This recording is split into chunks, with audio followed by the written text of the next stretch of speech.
Baik. Jadi yakin kepada Al-Quran, jangan pernah meragukan rezeki dari Allah. Yang penting ambil asbabnya. Dagang-dagang, ngajar-ngajar, ngantor-ngantor, apa terserah. Yang penting harus ada asbabnya.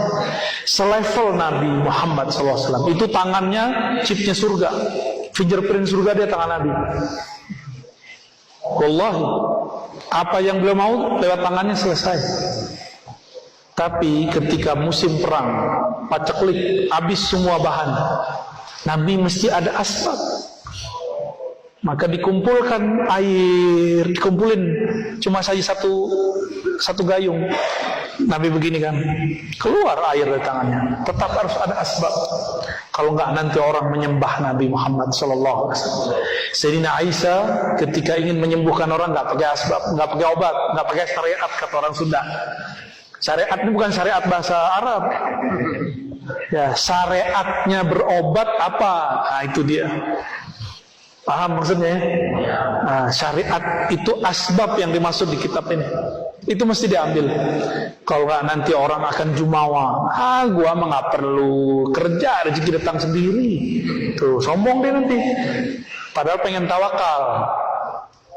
Nah, yang ada namanya takasul, bukan tawakul. Males, bilang aja males, tidak. Gak usah bilang tawakal. Baik, alladzi sarrafa ayuna dzawil qulubi wal albab, yang memindah-mindahkan, yang merubah-rubah pandangan mata orang-orang yang memiliki kolbu wal albab, dan intinya kolbu. Jadi kolbu itu masih ada intinya lagi, namanya fuad. Di dalam fuad ada lagi lub, dalam lub dalamnya sir. Itu Allah yang mindahin.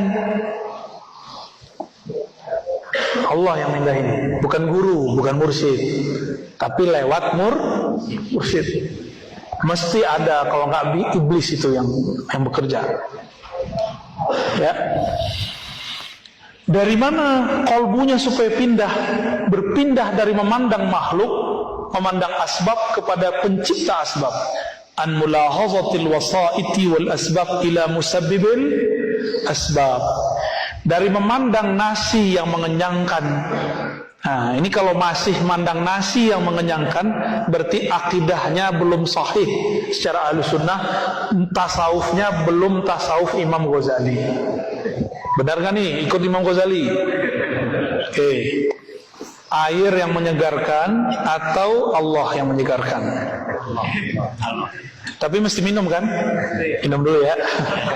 Bismillahirrahmanirrahim.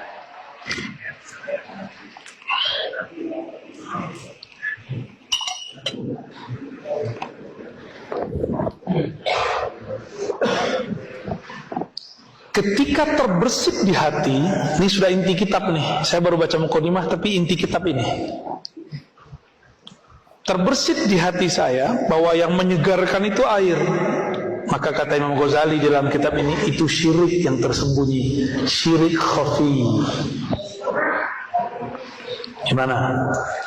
Makan, terbersit bahwa makanan itu mengenyangkan, itu syirik khafi. Terus gimana caranya? Maka bacalah ini. Jadi orang baca mukadimah Imam Ghazali udah jadi wirid. Ini mukadimah ma'rifat, ma'rifatut tawakkul, ini dia. Kalau orang sudah diberi ma'rifat tawakul, bertawakal, beralih pandangnya dari nasi yang mengenyangkan kepada Allah yang menciptakan nasi. Akidah Ahlussunnah ada satu kelompok lagi namanya Mu'tazilah, jangan salah paham. Kelompok Mu'tazilah bilang Allah menitipkan rasa kenyang di nasi secara tabiat, secara hukum alam. Maka setiap orang makan nasi mesti kenyang. Karena tabiatnya nasi mengenyangkan. Hati-hati, itu bukan Ahlus Sunnah.